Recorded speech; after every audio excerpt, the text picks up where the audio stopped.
ils ont fait une sélection. Les femmes avec les enfants et des vieillards à droite ou à gauche, je ne sais plus. Il y avait des scènes terribles. Après, ils ont nous rasé les cheveux.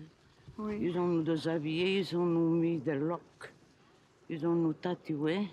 Et moi, j'ai compris quand on me tatue, ça veut dire que je vais rester vivant. Comme mot de bienvenue, c'était vous venez ici par la porte, mais vous sortez par la cheminée. À un certain moment, vous parvenez à sauver votre vie, en fait, en acceptant de devenir la traductrice de Mengele. Pas en acceptant, on ne m'a pas demandé mon acceptation. Comment est-ce qu'elle trouve, cette femme, la force de vivre? C'est pas possible, ça. Et je dirais même de transmettre cette force à autrui. Elle sait le prix de la vie.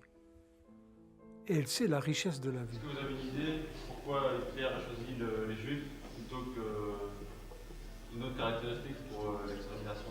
Il ne m'a pas fait de confidence. Est-ce que pour vous, c'est quelque chose d'important de raconter ça? Est-ce Oui. que pour vous, c'est votre manière d'en sortir d'Auschwitz? Parler, raconter, expliquer? Je ne sortirai jamais d'Auschwitz. Je ne crois pas.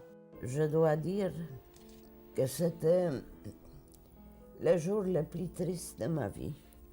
Le jour de votre libération? Oui. Il n'y a personne qui est contente que je suis revenue. Je n'ai pas où aller, je n'ai pas d'argent. Je suis dans un pays qui m'a tué toute la famille. Qu'est-ce que je vais faire et pourquoi j'ai tellement lutté? Ma petite Serena. Je vais l'appeler Reina. Non, c'est pas vous. Reina, je vais. Non, c'est Nana. Oui, c'est qui Nana? Non, Nana, c'est la grand-mère.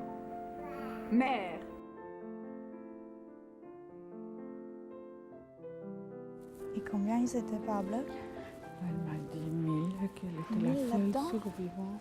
Des battleurs de brasserie comme l'était Hitler, il en existe toujours, et même dans nos pays les plus démocratiques, on n'est vraiment pas à l'abri d'une mauvaise élection. Il faut recommencer le travail tout le temps, parce que les générations passent. Comment continuer à faire passer cette mission, vous pensez, et à cette lutte contre l'intolérance? Il faut enseigner ça aux futures générations. Il ne faut pas avoir peur d'expliquer ce qui s'est vraiment passé. Ce dont on a besoin, c'est du dialogue. Je mène une interview avec Maryla Michalowski-Dyamant à Bruxelles, en Belgique. Mais où il est, Amé? À Bruxelles. Et Nana? À Bruxelles. Est-ce que pour vous, c'est quelque chose d'important de raconter ça? Oui. Est-ce que pour vous, c'est votre manière d'en sortir d'Auschwitz? Parler, raconter, Je ne sortirai expliquer? jamais d'Auschwitz. Je ne crois pas. When I was a little girl, I always saw my grandmother's tattoo. And I thought that it was the most normal thing. I mean, I grew up hearing words like concentration camps and Mengele and ghetto and gas chambers. But even though I knew that my grandmother was an Auschwitz survivor, I kind of didn't want to hear about all of that. Elle a passé une bonne partie de sa vie à témoigner et à retourner au camp avec des étudiants, avec des journalistes, à faire des conférences. Oui. Quel était son but? Je raconte ça aux jeunes, qu'ils comprennent enfin tout ce qui peut arriver si on adhère à des régimes comme le régime hitlérien et des autres. À un certain moment, vous parvenez à sauver votre vie, en fait, en acceptant de devenir la traductrice de Mengele. Pas en acceptant, on ne m'a pas demandé mon acceptation. Qu'est-ce que c'est d'être fille d'une rescapée? Disons que ça vous enlève une certaine liberté de vivre. Vous avez envie de faire confiance aux gens, à la vie, mais vous savez toujours que ça, c'est possible. Le ghetto de Benjin a été entièrement clôturé fin 1941. Tout a été englouti dans une mer de haine et de feu. J'ai vu Himmler de près. C'était un homme insignifiant. J'étais à Auschwitz, dans ce lieu où on gazait les Juifs. Ils avaient des mitraillettes. Ils criaient « Deutsch, Deutsch, vous êtes libre. Nous vous libérons. » Oui, mais elle a survécu pour que tu ne le vives pas. Et pour que toi, tu puisses vivre. C'est une résistante. Elle a résisté. Un mensch, c'est quelqu'un qui est respectable, qui est tolérant. Tous les ans, je parle d'elle à mes élèves. Tous les ans, je donne des bribes de son témoignage dans mes classes. Il faut recommencer le travail tout le temps. Il faut enseigner ça aux futures générations. Ce dont on a besoin, c'est du dialogue, apprendre à se connaître. Vous êtes grand-mère aujourd'hui, vous avez une petite fille, un petit-fils. Oui. Est-ce que vous voulez leur dire un message?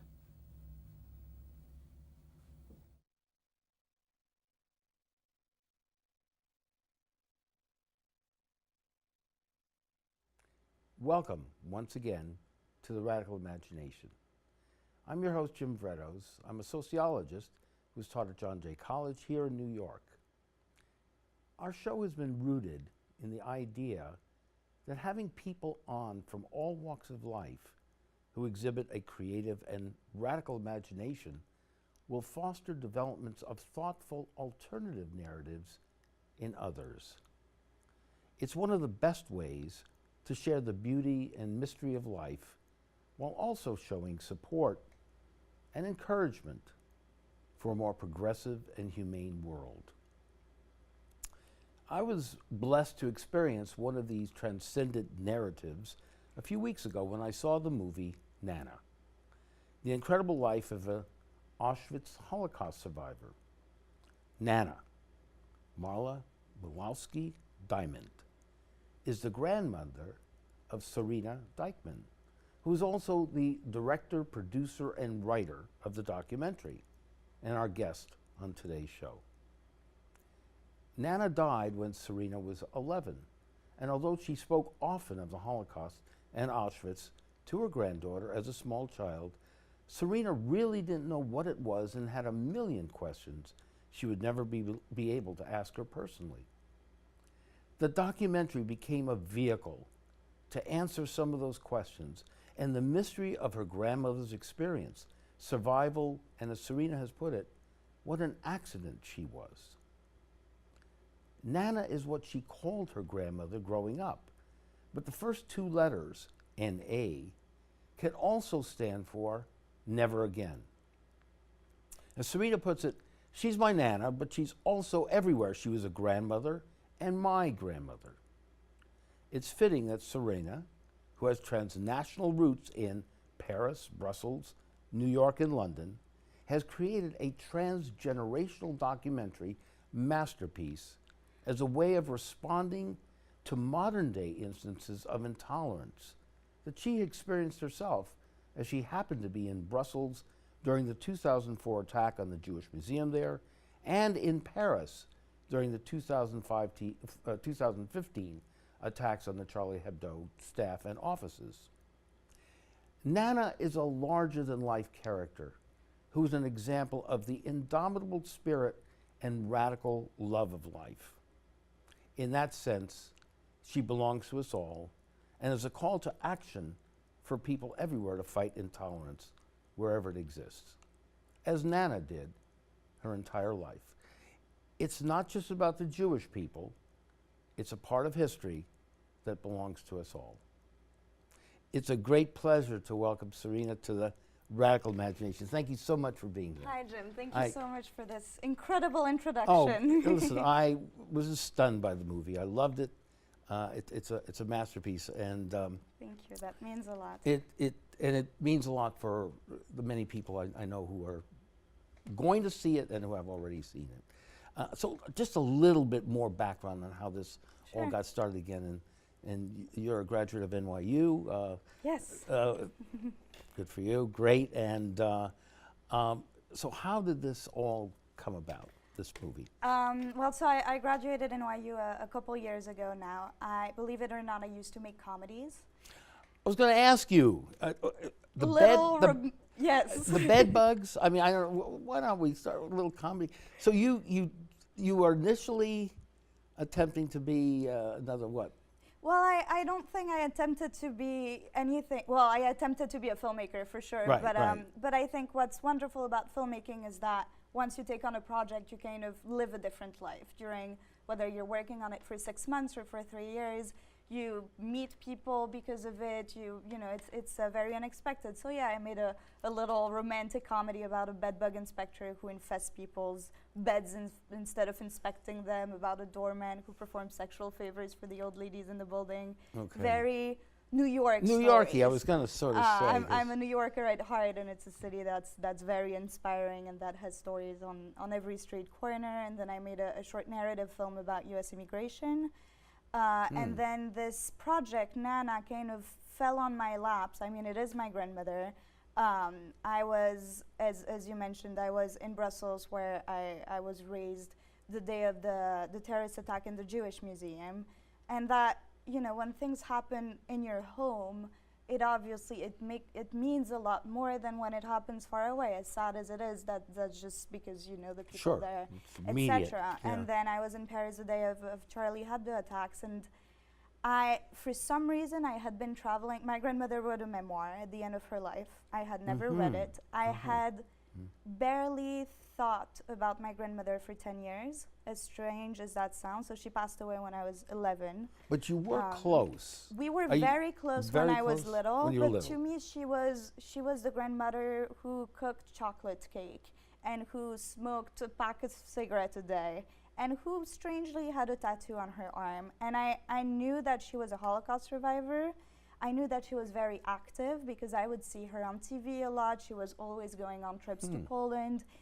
She even gave a testimony in my school. I went to a Jewish elementary school in Brussels, so I knew. But I don't think that anyone at any age ever understands the Holocaust. There's something that we will never be able to grasp.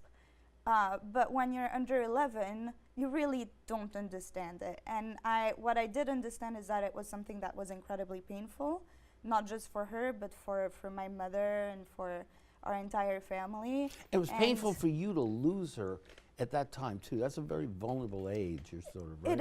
It is. And then my grandfather passed away, so her husband passed away 7 months after. And then I think it was just too painful for me to think about. And, you know, she would come up in conversations, but I didn't really inquire about her survival.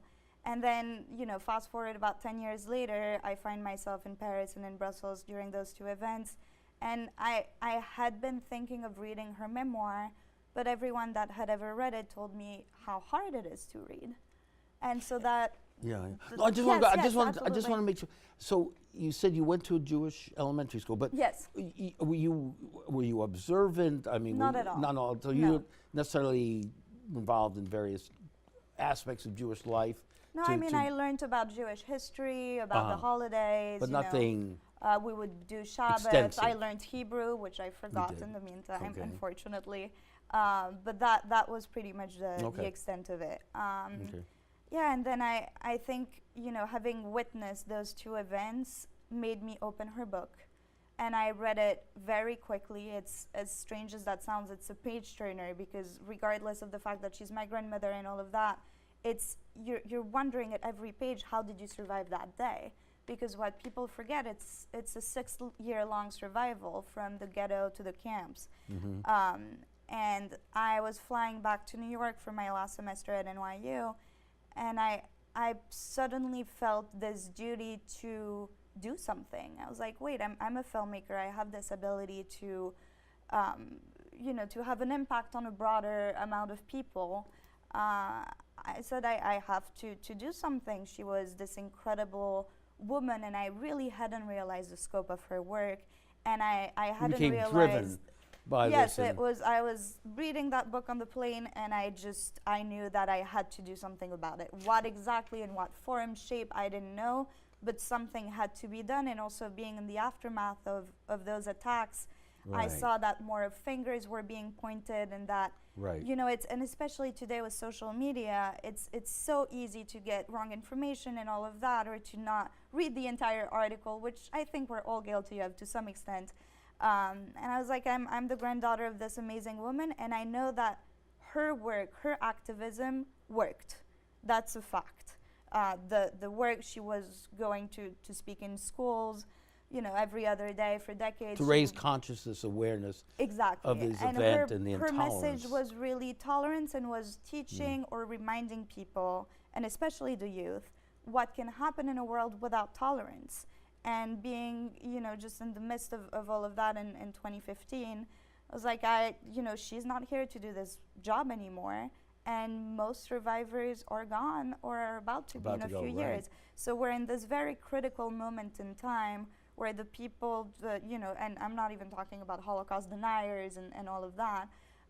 So I decided to make a film. I didn't exactly know what it was going to be. Did you show it to, were your professors receptive, or did you show it? Yes, I was very lucky to have Sam Pollard as a professor, who's an Oscar-nominated filmmaker. He's Spike Lee's editor, so that was also my first documentary. It ends up that it's my first feature as well, but it was a lot to take on, which I guess I didn't realize really at the time, but that doesn't really matter. Just as well, probably. Yeah, probably. And he was incredibly helpful, really kind of a mentor figure, because we went to shoot the film about 3 or 4 weeks after I decided to make it, which was, an international shoot in 2 countries, in Belgium and in Poland. I called my mother up, who I'm very close to, but who I never really discussed Nana with, or my grandmother with. I was like, I want to make a film about Nana in about a month. Are you in or are you out? And she said, I'm in. And we kind of went for it head first, because I knew that if I thought about it too much, I would never have the courage to do it. So it was... So your mother was on board right away? My mother was on board, and I knew, I hadn't realized to what extent yet, but I knew that she had always been, in pain might not be the right word, but it's the fact that she was the daughter of a survivor had impacted her entire life. It had to. Which is the case for, I think, any descendant of survivors. And my grandmother was incredibly outspoken. She never sugarcoated what happened to her. At some In that sense, was she somewhat unusual, do you think, among that group of cohort of people that experience this? I think or so. Is it more apt to just sort of deny and just... I've heard a lot of different stories, or how survivors, a lot of survivors. My other grandmother is a survivor. She was hidden during the war in Belgium. And she doesn't talk about it, or very rarely. I even wanted to interview her when I was shooting the film, so I realized I still had a grandmother who I didn't know anything about, in that regard. And she said no. She said, I don't understand why we have to go back. I want to look toward the future. There's a lot of survivors that didn't speak to their kids, but once their grandchildren started to arrive, they started talking to them, because it kind of skipped a generation. Or as they got older, they realized that they had to They keep... need to do this. Bear witness. To bear witness, exactly. So there's a lot of different versions, and I think they're all okay. We can't require of every survivor to spend their lives talking about it. It's, I think my grandmother had, well, I know she had survivor's guilt, as I think most survivors do. But I know that she made a conscious decision her first day in Auschwitz, without knowing if she was going to survive or not, of course, that if she ever got out of here, she got out to tell the world what happened. Well, let's look at an excerpt or two. We have several that you've brought here. So let's put on a particular excerpt so we can see the incredible strength and vibrancy of this woman, because it's something to behold. So put on a particular excerpt. Let's put on the one where she's talking about Hitler. Just take a minute here to... Est-ce que vous avez une idée pourquoi Hitler a choisi les Juifs plutôt qu'une autre caractéristique pour l'extermination? Pourquoi est-ce que Hitler s'en est pris aux Juifs et pas à quelqu'un d'autre? Je ne m'en pas fait de confidence. Esse mundo, il y avait beaucoup de Juifs en Allemagne. Je ne sais pas pourquoi. Il s'est pris aux Tziganes aussi. Oui, mais au plus aux Juifs. Si vous ne savez pas répondre au pourquoi de ce... Écoutez, qu'est-ce que je dois vous répondre? Pourquoi? Non, mais ce que je veux savoir, est-ce que l'absence d'une réponse, est-ce que ça... C'est aussi une réponse. Pour vous, c'est une réponse? Oui. Est-ce que ça vous travaille? Est-ce que...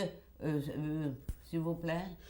cette réponse... Je vais très souvent dans les écoles et je raconte aux enfants et ils me demandent « Madame, pourquoi Hitler était antisémite? Pourquoi il a fait tout ça ?» Est-ce qu'il y a une réponse? Il n'y a pas une réponse. Donc vous ne répondez pas? Je dis, je ne sais pas. D'ailleurs, c'est une longue histoire d'antisémitisme où il faut commencer dès le début. Il y a, dans l'antisémitisme, malheureusement, il y a beaucoup de fautes d'église, comme en Pologne.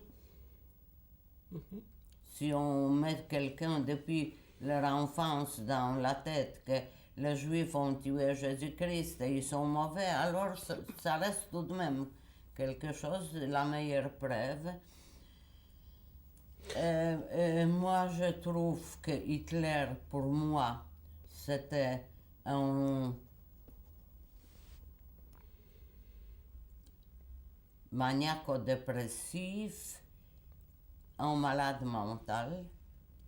Mais les Allemands n'étaient pas tellement malades mentaux parce qu'ils ont librement voté pour Hitler. Alors c'est là-bas qu'il faut chercher le pourquoi. Wow. There's so much there. I mean, she's a gorgeous woman, too, and vibrant. I'm sure she would have liked to hear that. Well, it's obvious. It comes across in this incredible love of life. The humor, even. There's little spots that's where you may have gotten some of that, too.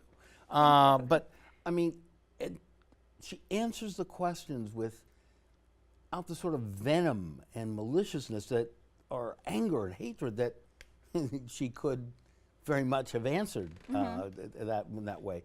So just a remarkable display of explanation, of trying to communicate, of healing herself and others. Right. So what did you make out of this particular excerpt? I mean, being asked about Hitler here. You know, it's a question that I get asked about actually quite a bit at Q&As and film festivals and screenings, and it's very hard for me to answer because one, I'm a filmmaker. I'm not a historian, and I wasn't a victim like my grandmother was, but I think she was someone who kind of kept somewhat of an innocence to her, who kind of kept some kind of a childish something. Childlike aura. Right, and I think that's also why the young people responded to her so well. It's because she doesn't get into fancy speeches and theories. She tells things like they are. She talks in the present tense about past events, which I think changes a lot of the perception when you hear about it. And to me, and that's my personal opinion, when you dig too deep and when you really think about, you know, whether it's Hitler or the origin of anti-Semitism, it's a fascinating subject, it is. But it's almost like looking for a way to justify it. And to me, too much in the head. Exactly. And to me, I wanted, and that's what my grandmother did a lot, but I also, through the film, wanted to highlight the absurdity of the whole thing. Because once you look for a reason, but why the Jews, why this, then you start justifying it, even if that's not what you're trying to do. And it shouldn't be justified, ever.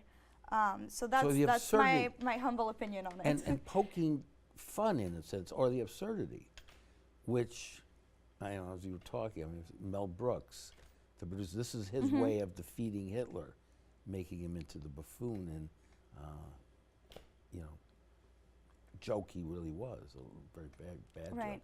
But, and then he was mentally ill, she said, or perhaps, but again, it's an unanswerable question. But she does begin to point to not blaming as such some sort of collective guilt among Germans, but or even the Catholic Church, but still about what about the rest of us who are on the sidelines a little bit. Or our followers, yes. Exactly. What's our role here? What do we do when we hear certain things being said about people? In fact, isn't that what happened to Nana too in a classroom, that there was an offside comment about? How did that come about? She did. So as a child? Yes, to that she did hear. You know, she spoke in classrooms constantly, and 95% of the time or 98% of the time she was incredibly well received, and she, you know, there are a lot of kids that wrote to her after she spoke and they said, I was gonna, you know, register in an extreme right-wing organization, and now that I heard you speak, I'm going the other way, or I'm not doing it. Or so I mean, the impact that she had was very, very clear. But she did once in a while hear people who she did not convince, who, you know, thought that the Holocaust had been exaggerated or it did not happen. How'd you deal with those? That's not mentioned that much in the film. No, I don't But remember. she, you know, took them aside and tried to understand their point of view and why. And at some point, I know she always talks about the example of one specific student. She said that after, you know, 40 minutes, clearly he was not going to change his opinion, and she felt that she was about to cry. And she did not want to give him that victory. And she went back home, and she was very beaten down from having lived this experience. And the next day she got up and she went to the next school, and because she knew that she had such a positive impact on so many more people than the other way around. And unfortunately, some people will not change their mind, and that's or not ready, or not ready, and that's, you know, that's sad. Have but it the within world them at is that point. that's the way the world works. But I know that it did happen to her a few times. It was not frequent, but she did, and she started speaking out publicly in the 70s when Holocaust deniers started to arise, because she said that after the war she knew that anti-Semitism was not going to go away, that bad things in general were not going to stop, but she said that never would she have thought that people would try to deny it. You know, and this is in the 70s. This is very closely and it was after the happening war. even earlier too. Right. And again, one of the many lessons is she's telling us, as you say, get up the next morning, and that's what we as Reverend William Barber says in the New Poor People's Campaign, stand in the breach. Other people, they're going to do what they do. Some people you can reach, some people you can't. But the important thing is, what are you going to do? Who's going to stand in the breach? And she's standing in the breach, in that gap. And it's just remarkable. Yeah, and I think I get that. I get those questions quite often, especially lately, and it's, you know, it's hard for me to answer, but people wonder, they're like, because they feel somewhat empowered by the film or by my grandmother, and it is a call to action to some extent, and they ask, okay, when we see, you know, hatred speech or schwarzegas or, you know, whatever it is, what can we do? Because it's so easy, and I have felt it too, to feel powerless when you see things happening on the world stage or even on personal lives. It's so easy to feel powerless, and I think it's important to know that everyone at whatever age and whatever level they are at can actually make a difference. If you hear something that doesn't sound right, even if it's in a classroom and you're 12 years old, it's okay to stand up and speak up, because so much of hatred comes from ignorance. I've heard anti-Semite comments from people who were telling me without knowing I was Jewish. And I calmly explained to them why they were wrong, where that joke or whatever it was came from, and how it was just factually wrong. And believe me, they felt terrible after that, and I don't think they'll ever repeat it again. If you find people who are responding in a rational way. Right, exactly. And it's not always going to be the case, but I think it's right. important, because so much, I mean, it always starts with the small things. It never starts with the Holocaust or the gas chambers, or it starts in the classroom, it starts in the home or in the community, and I think it's important that everyone knows that it's okay to stand up, it's okay to speak up, it's doable, it's important, not putting yourself in danger, but you know, you don't need to be a great activist or a filmmaker or a politician to make some kind of an impact.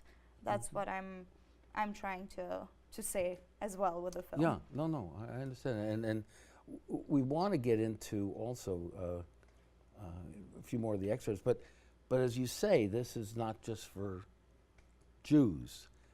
So, have you shown? I know you've been screening it all around the country and to different groups. Tell us about some of the groups you've tried to reach non-Jewish groups? Right. Well, actually, perhaps? it's been quite an incredible experience. Most of our screenings. So we've been on the festival circuit for Right. almost a year now, and most of our screenings has been to non-Jewish communities or non-Jewish film festivals or venues. So the audience was mostly not Jewish. And first So of you all, were just in Ohio, right? Yes, I was in Right, so- Ohio a few days ago. I was in Miami, but that was more of a Jewish audience. I was in North Dakota, Fargo. I was in Alaska. I was in okay. the south of France screening in Muslim majority schools. I mean, we've really screened in places where You've shown it in Muslim Mhm. classrooms? And what happened there, so we were doing this screening tour with in schools with Amnesty International. This was pre-election in France, so back it was in March.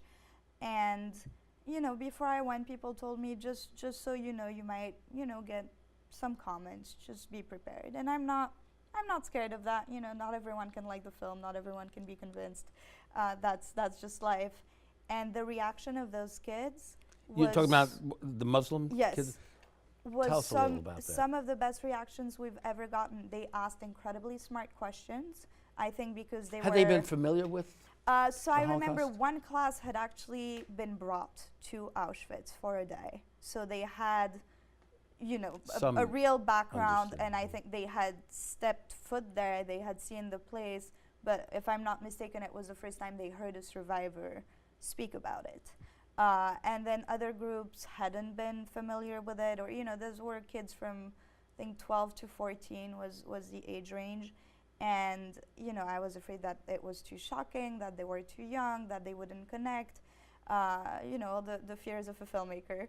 And they asked questions that led to such interesting conversations, because I think they don't have the filter that that most grown-ups have. So they're not afraid to offend. How old are the kids? 12 to 14, 12 to 14, then we okay. did some screenings to 16-year-olds, and then Right. in university. So it was quite varied. So they were quite open. They were very open. The fascinated film by is it, an yeah. hour and 40 minutes, Right. and they didn't leave the classroom. They didn't sneeze for the entire time. The questions were incredible. It led to conversations that actually felt like they were going to come out different of that classroom than when they walked in. Some kids came back to see it. We screened at some point twice in the same day in the same school, just different classes. The kids came back to see the film again the afternoon. And to me, I was, shocked or overwhelmed in a positive way. They were asking to read my grandmother's memoir. And I think, you know, we designed the film in such a way that it's not just for or about the Jewish community, because it's not. It's a story, as you said, that belongs to humanity. But it's also a very personal film, because it's the story of a grandmother and her daughter and her granddaughter. Absolutely.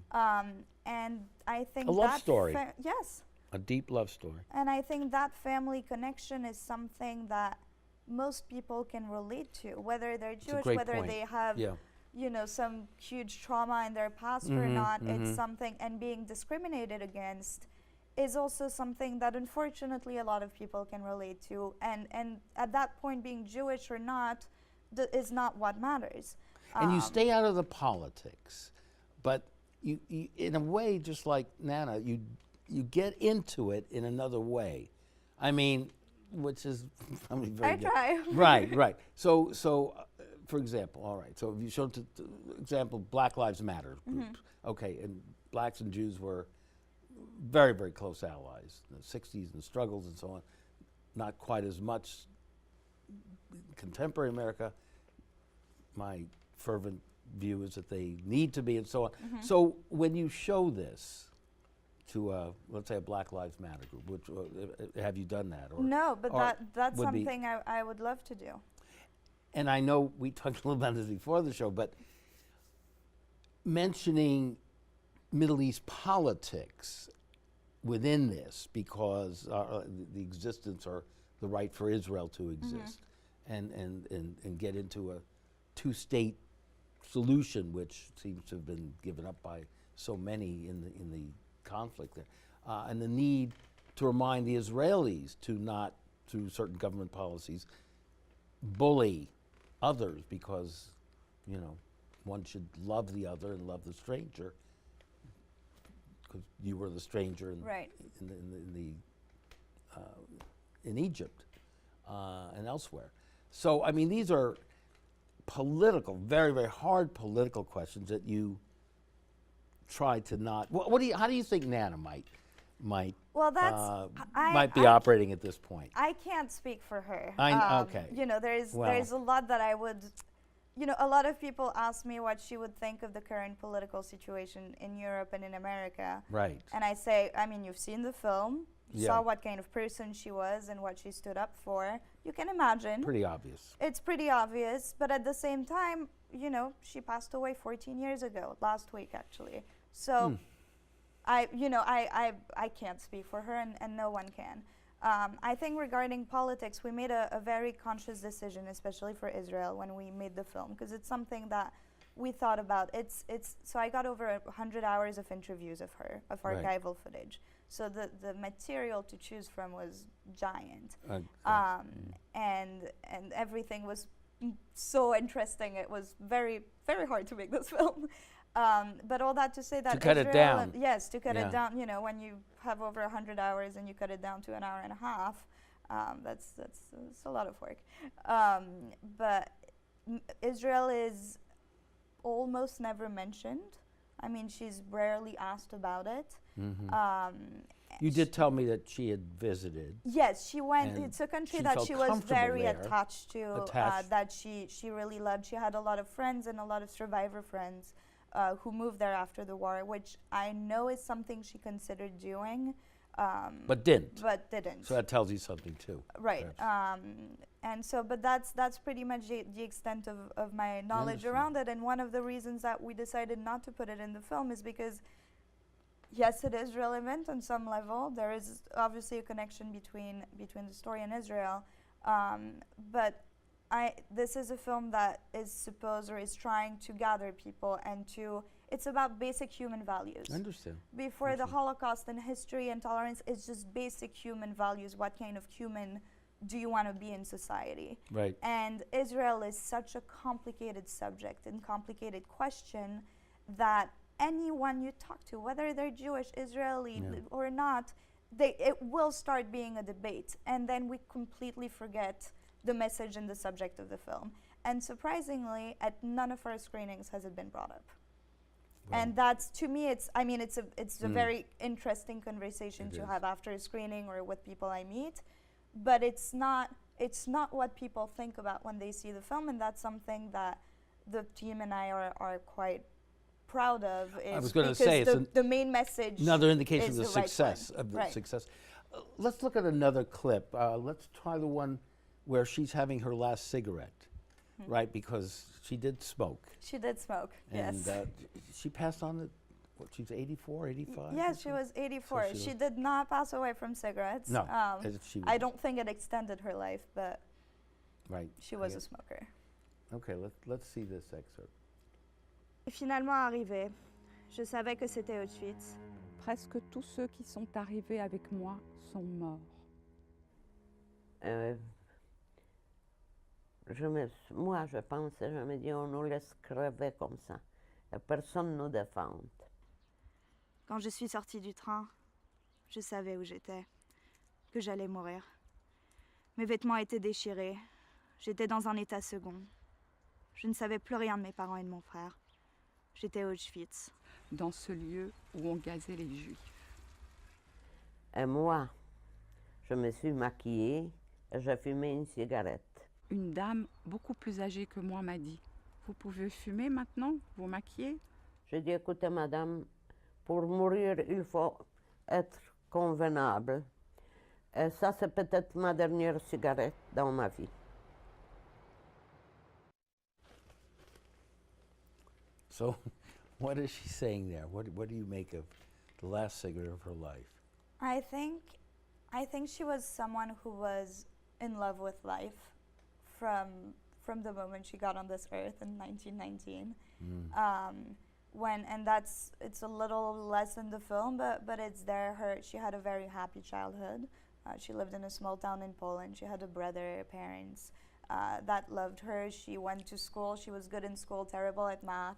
You know, You knew she talked about her parents too. Yes. Her family to you. Yes, and that's so you something. got, It's a lot in the interviews. It's mentioned quite a bit in her book as well. She had a very happy and normal childhood. That's, you know, if you take away our cell phones and computers, is comparable to the childhood I had. And the war started, and she loving really, and doted on. Exactly, yeah. and she was already a resistant in the ghetto. She managed to save quite a few people. She managed to save her parents the first time, not the second time. But her love for life, I think, is one of the main things that got her through the war, through the camps, and that also got her to survive after. Because to me, there's two parts of the survival. There is surviving the actual war, the experience in the camps, but then when you get out, you have to rebuild an entire life. She is the only one out of her entire family who did survive. She had absolutely no money, no friends, no contacts. She had no identity, no papers. She walked for a year with the coat she had stolen in the camps. That to me was the most unbelievable, depressing part.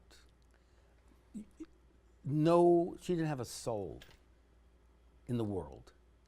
And she wondered at that point, why did I fight so hard to live? The day she was liberated. And that's something that so many people are, she says it in the film, so many people are surprised about, because she said that the saddest day of her life was the day she was liberated, which people don't really think about, or it's less talked about the after Auschwitz or after the concentration camps. And I think one of the it's like things an inmate that who's been in prison for 30 years. And not being prepared for that outside. Yeah. Sorry, I didn't mean that. No. And I think that her innate love for life is one of the main things that made her survive during and after, until the day she passed. You've got to tell the story about how she meets her. My grandfather. Yes, it's a story. I've seen the film about 2,000 times, and I still smile at that point. Oh yeah. So she was she escaped about 2 days before the liberation, but she knew that the war was over, and at that point she realized how alone she was in the world. And actually, in one interview, she's asked if she's ever thought of suicide when she was in the camps. She said that it never crossed her mind, besides the day she was liberated, which is interesting. Very. But she was with a group of fellow prisoners, and they were walking in the middle of the forest in Germany. There was no food. There were soldiers shooting so many people got shot accidentally after the war, after surviving years of in the camps. But she one of her friends, or one of the people she was with, said, "Oh, I met this handsome Polish Catholic soldier. We're gonna go for a romantic walk." And my grandmother was like, how can anyone think of a romantic walk right now? You know, those were days after the... and then they came back, her friend and that guy, and the guy said, you look cold, do you have a blanket to sleep with? And she said no, and he said, I will bring you one. And then the way she says it is, and since that day, since he gave me that blanket, he became my husband, and he's still my husband They had today. a wedding. They had a wedding. Yes, they got married in the DP camp, in Right. the displaced person camp. And I think, you know, it's a very cute story that will make anyone smile, but it's also, it's the first time after 6 years that she was treated like a human being. Someone asked her something that was for her, you know, that cared about her. So I think that's, let's see if we can see the one excerpt too, also the end one, the last one. Que je n'ai pas bien dit parce que c'est tout de même très profonde, cette histoire des Juifs. Ça dérange aux autres. Et je vois les gens qui ne sont pas antisémites du tout, mais ils se disent toujours, ils sont là avec cette chose compliquée. Il m'arrive d'être en société avec des gens qui me demandent si je suis polonaise. Je réponds oui, juive polonaise. Après quelques instants, on me dit « Alors comme ça, vous êtes juive ?» J'ai dit « Comme ça, je suis juive. » Et qu'est-ce que ça veut dire, être juif? Alors ça commence. Parce qu'au fond, c'est très compliqué. C'est pas seulement être juif religieux, pas du tout. Et ça dérange le monde entier, ils sont de nouveau là, ces juifs. Et même quand ils ne sont pas antisémites, on dérange. Et ils commencent, et ils voudraient bien qu'on oublie tout ça, qu'est-ce que c'est arrivé, parce que c'est beaucoup plus commode. Il y a dans chaque être humain un peu de racisme qu'il faut combattre. Il y avait deux amis. L'un était blanc et l'autre noir. Un jour, le noir annonce au blanc qu'il va épouser sa sœur. Celui-ci est furieux.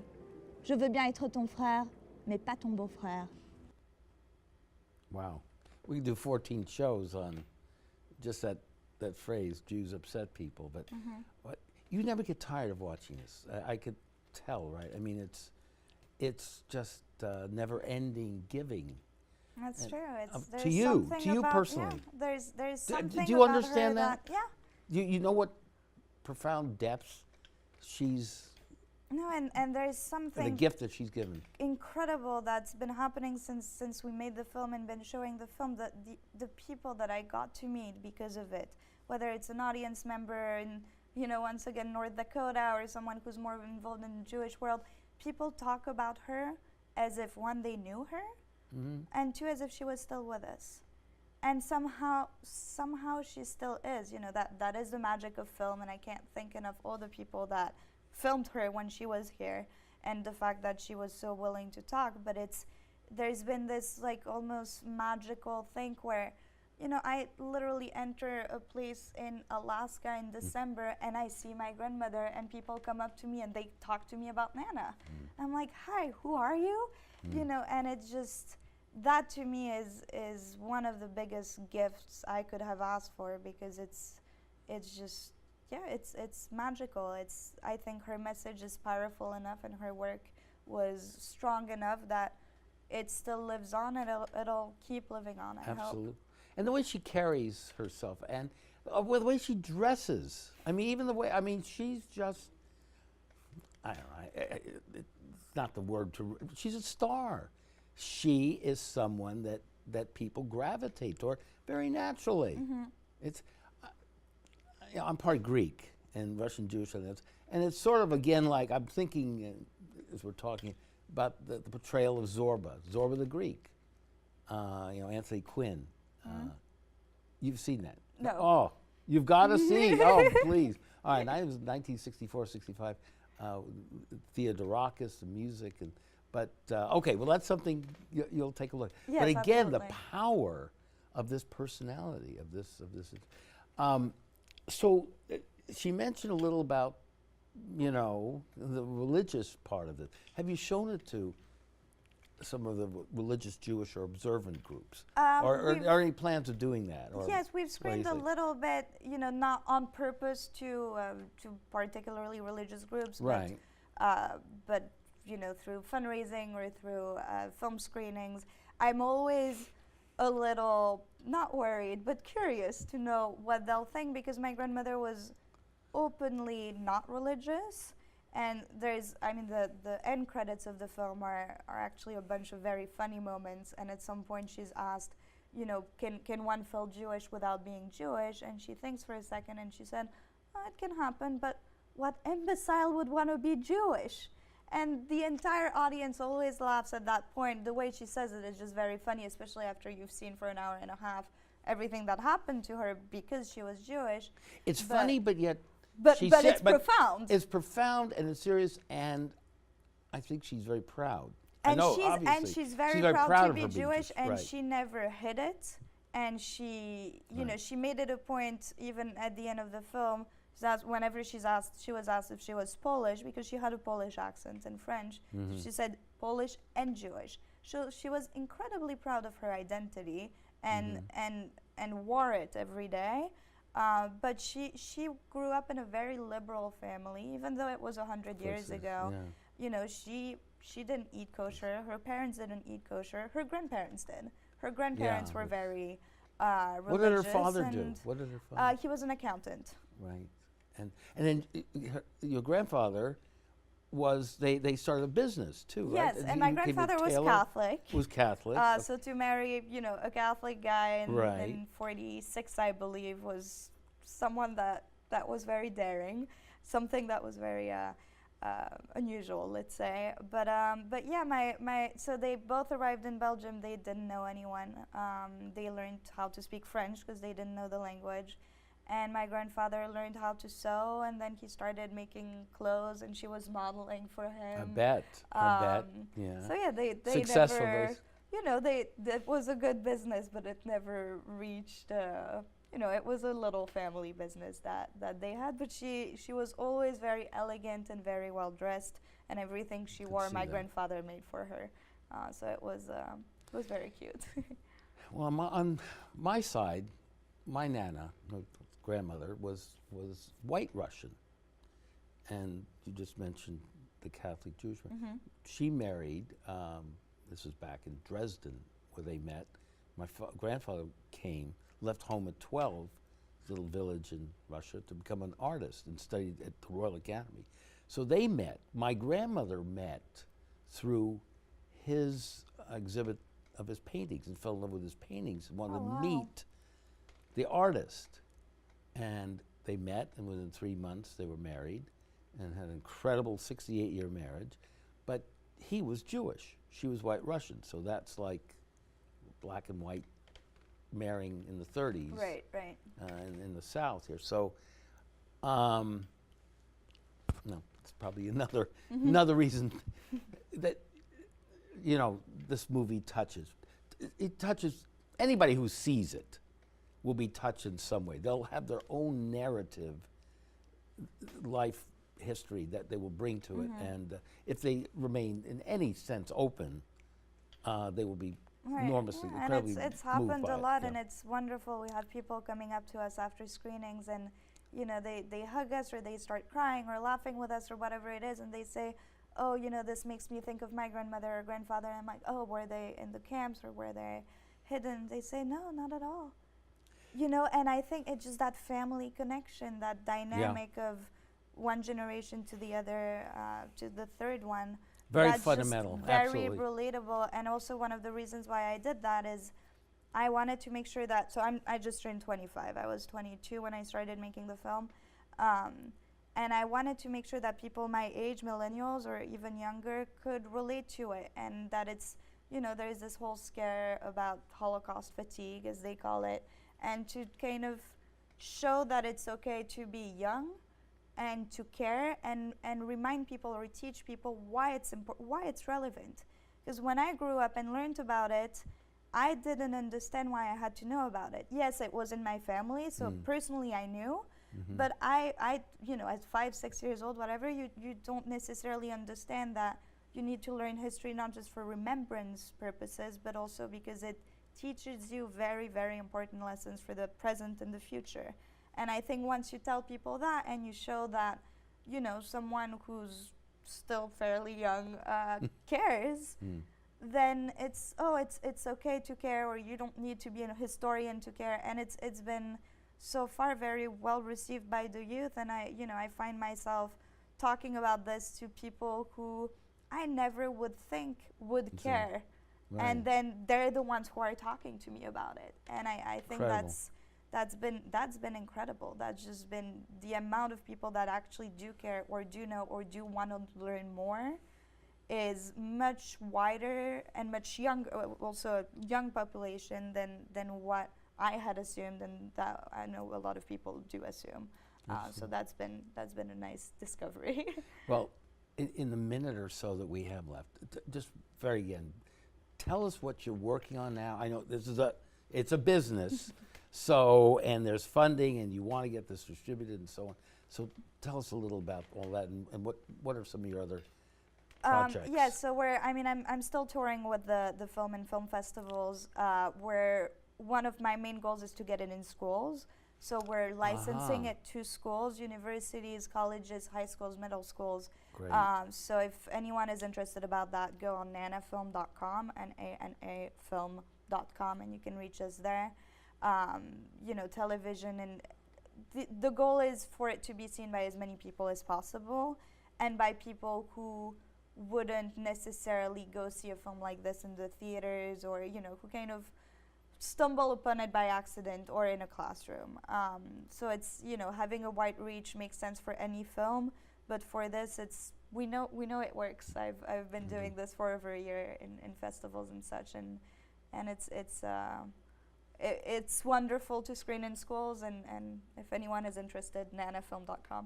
Absolutely. We can't thank you enough for doing this. I'm really the appreciate one it. who's Stumble, honored. just go see this whenever you can. Get in touch with Serena. Thank you so very much. I really appreciate it. Jim. Thank you so much. And thank you all for watching the Radical Imagination. We'll see you again next week.